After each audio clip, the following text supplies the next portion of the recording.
Good morning students. I am going to teach exercise 6.1 lines and angles. Students मैंने आपको basic समझाया था line किसे कहते हैं, लाइन सेगमेंट किसे कहते हैं, रे किसे कहा जाता है, एंगल्स क्या है, मेजरमेंट ऑफ एंगल्स क्या है।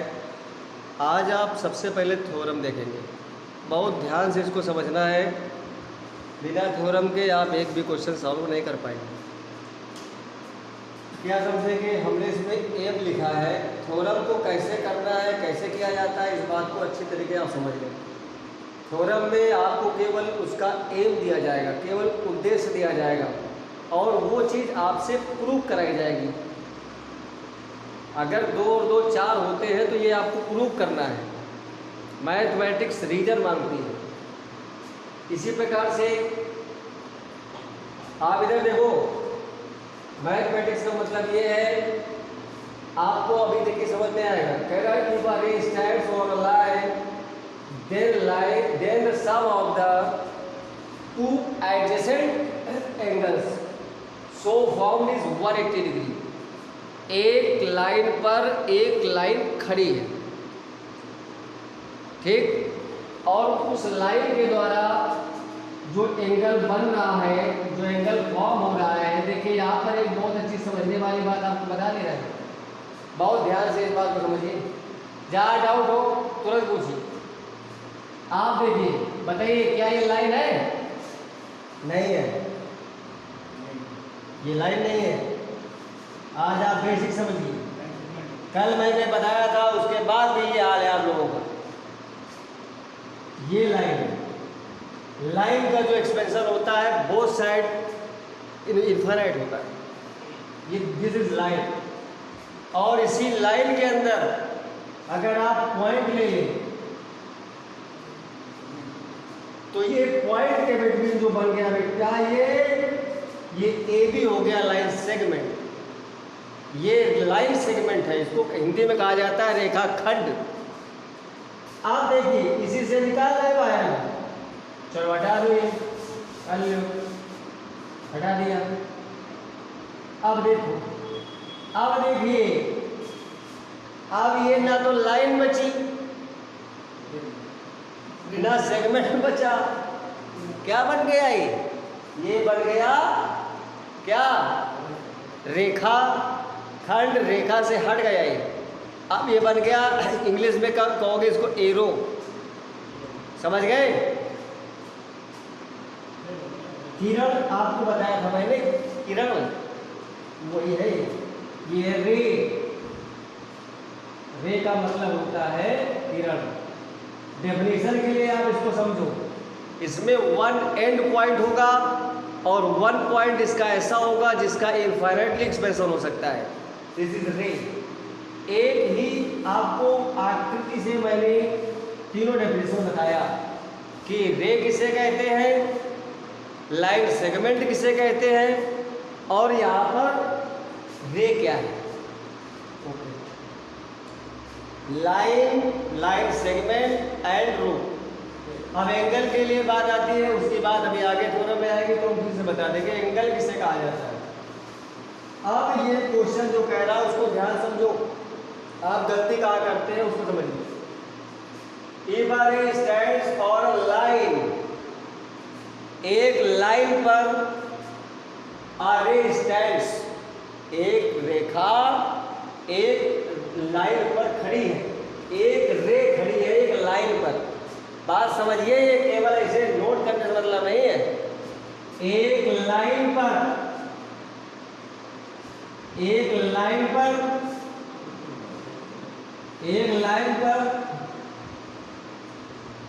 अब ये लाइन है, हमने यहाँ पॉइंट डाल लिया। सपोज दैट ए का बी है। अब यहाँ पर ओ पॉइंट हमने डाला है, ये लाइन है। अब इस पर एक रे खड़ी, रे अभी हमने कैसे बताया था? ऐसे बताया था, ऐसे बताया था। बस वो रे एक इसमें खड़ी कर दी ऐसे। अब इस रे में कभी भी यहाँ पर नाम नहीं दिया जाएगा जो आप इसको सी लिख दो। यहाँ पर भी एक पॉइंट दिया जाएगा जिसे आप कहोगे सी। आप देखिए, एक लाइन पर एक रे खड़ी और इससे जो एंगल फॉर्म हो रहा है उनका सम कितना है 180 डिग्री है। ये आपको प्रूव करना है। आप इसी से पहले ये समझिए कि हमें क्या गिवन है। थ्योरम का ये मतलब है, गिवन क्या है, एक लाइन है आपके पास, a line A B and a ray OC या स्टैंड अरे और यस। अब देखिए, ये तो बस यही हमें पता है और कुछ नहीं मालूम। गिवन के बाद तुरंत प्रूफ में आते हैं तो उसको लिखते हैं टू प्रूफ। हमें प्रूफ करना क्या है ये हमें इसी से पता चल रहा है, यही से। If a ray stands on a line, then the sum of the two adjacent angle, जो एडजेसेंट एंगल है जिससे पूरा एंगल बन रहा है उसके जो ये सहयोगी है कोण है ये एडजेसेंट एंगल है क्रमागत। इसके बाद तुरंत ये एंगल आ रहा है, ये एडजेसेंट कहलाएगा। आसन्न कोण और एडजेसेंट दोनों में डिफरेंस है, अभी बताया गया आसन्न कोण क्या, दोनों का सम 180 डिग्री है, ये प्रूव करना है। तो इस एंगल का नाम क्या है, AOC प्लस BOC, इन दोनों का सम 180 डिग्री है, ये आपको प्रूव करना है। बहुत स्टूडेंट क्या करते हैं, कंस्ट्रक्शन यहां लिख देते हैं, बिल्कुल गलत। प्रूफ हमें जो करना है उस प्रूफ के सहयोग के लिए हमें कंस्ट्रक्शन की जरूरत पड़ती है, इसलिए हमें टू प्रूफ के बाद ही कंस्ट्रक्शन करना होता है, जैसी हमको जरूरत लगती है वैसी। बस यहाँ पर कहा थे आप पढ़िए। अब यार कंस्ट्रक्शन समझिए,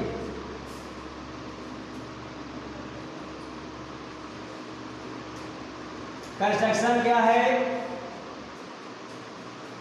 इसको सिंपल करने के लिए हम आए कंस्ट्रक्शन कर देंगे।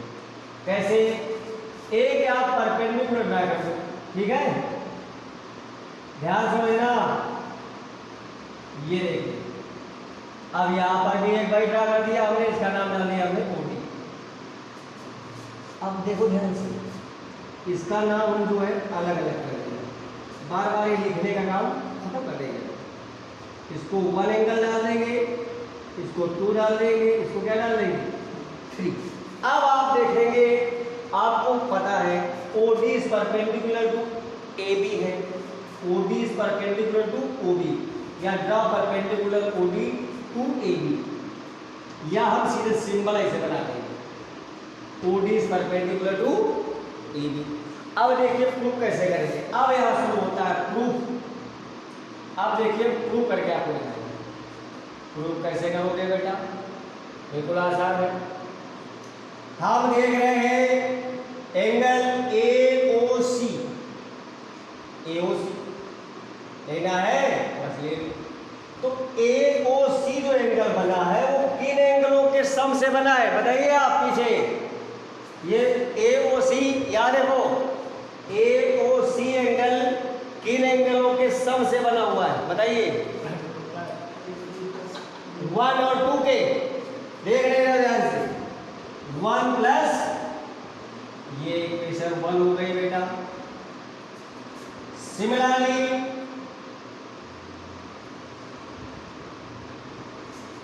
एंगल BOC बेटा कितना है, कैसे बना है 9। आप बताइए एंगल BOC कैसे बना है, पूरा BOD में जब आप -2 करेंगे तब उससे बना, ध्यान देना। एंगल BOD में जब एंगल आप 2 हटा दोगे तभी एंगल BOC मिल पाएगा ना। भाई BOC कैसे मिलेगा, पूरे एंगल में हटा देंगे उसको, बस काम बन जाएगा। ध्यान समझना है।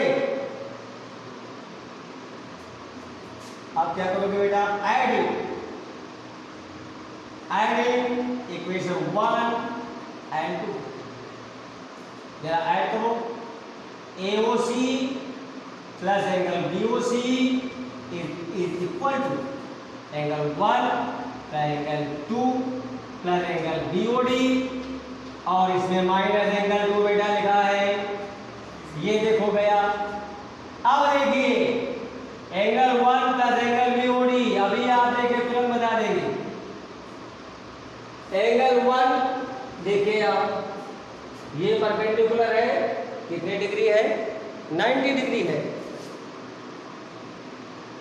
और एंगल बीओडी देखिए बेटा, ये भी 90 हो जाएगा क्योंकि परपेंडिकुलर है, इधर 90 में उधर भी 90 हो गया, ये 90 आ गया। क्या आया बेटा? Angle AOC plus angle BOC is equal to angle AOC plus therefore अब आ जाएगा angle BOC is equal to 180 degree. This is the required proof. तो अब आप कहेंगे जो हमें प्रूव करना था वो आपके सामने आ चुका है कि एक अगर ये लाइन है कि रे है, ये भूल गए, ये लाइन है, AB एक लाइन है और इस लाइन पर एक स्टैंड है। क्या ये क्या स्टैंड है? वो तो कंस्ट्रक्शन किया गया है, ये क्या स्टैंड है इसके ऊपर? ये आपकी रे है, वही यहाँ पर लिखा हुआ था, इफ अ रे स्टैंड्स फॉर अ लाइन। इतनी बात का मतलब ध्यान से समझिए, एक लाइन पर एक रे स्टैंड है, ये हमें जानना पहले जरूरी था, इसीलिए हमने आपको कल इस बात को बताया था कि लाइन क्या होती है और रे क्या होती है। एक लाइन पर हमें रे को स्टैंड करना है और अपने प्रूफ के लिए जो मुझे हेल्प चाहिए उसे कहा जाता है कंस्ट्रक्शन। वो कंस्ट्रक्शन मैंने परपेंडिकुलर ड्रा किया है। अब परपेंडिकुलर का मतलब है जो इस लाइन से एडजेसेंट एंगल बन जाएगी। अगर ये लाइन है उसके ऊपर अगर कोई लाइन अगर परपेंडिकुलर ड्रा कर दी गई है तो इसका मतलब है कि ये दो एंगल भी तो एडजेसेंट हो गए, तो इन दो एडजेसेंट एंगल का भी तो सम 180 हो जाएगा, तो ये भी 90 हो जाएगी। इसलिए मैंने यहाँ पर क्या लिया है? 90, दोनों में 90 रखने के बाद 180 डिग्री आ गया। और this is the required provement. If a ray stands on a line, then the sum of the two adjacent angles so formed is 180. जो इस लाइन पे स्टैंड करने से एंगल फॉर्म हो रहे हैं, बन रहे हैं, उनका जो योगफल है वो 180 है।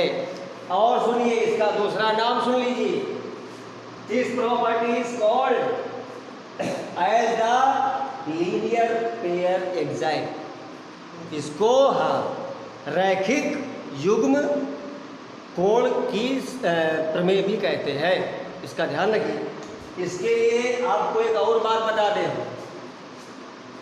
कभी कभी आपको ये मालूम होना चाहिए रैखिक युग्म यानी लीनियर पेयर एग्जाइट, मतलब लीनियर पेयर का मतलब केवल 2 एंगल से ही होता है। वहाँ पर एक लाइन में चाहे जितने एंगल बन जाए उन सारे एंगल का सम 180 डिग्री होता है, मगर इनको भी लीनियर पेयर ही कहा जाता है। ऐसा क्यों? जबकि यहाँ पर एंगल बहुत है। क्योंकि कोई भी आप 2 एंगल इसमें ले ले, उसके बीच के एंगल पर ही बात की जाएगी, फिर उसके बाद उसके अंदर की बात की जाएगी, वो पेयर में ही गिने जाते हैं। इसलिए हम इसको लीनियर पेयर ऑफ एग्जाइट कहते हैं। स्टूडेंट्स आप लोग ध्यान से एनसीईआरटी की बुक पढ़ेंगे और उसके सारी थ्योरम को पढ़ेंगे। आगे वाली थ्योरम इसी के ठीक रिवर्स है, वो आपको हम कल समझाएंगे। आज ये पहली आप प्रमेय ध्यान समझेंगे, कहीं कोई भी समस्या होगी आप तुरंत पूछेंगे। जब हमको आप कल इसको करके दिखाएंगे तो नीचे अपना नाम, सब्जेक्ट और अपनी समस्या को भी लिख करके हमारे पास भेजेंगे। Thank you students.